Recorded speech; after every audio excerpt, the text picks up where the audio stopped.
ଥରେ दुई जण शिष्य दुईटी प्रश्न नहीं तांको गुरुंको पाखकु जाती।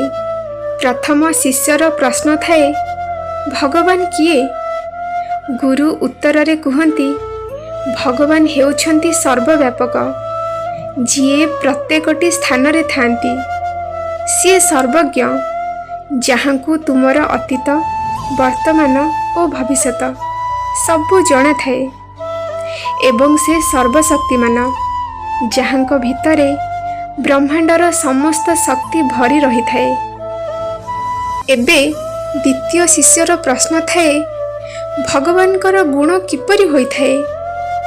गुरु उत्तर दियंती, भगवान ताकू करि पारंती जहाँ तुमे करि परिबो।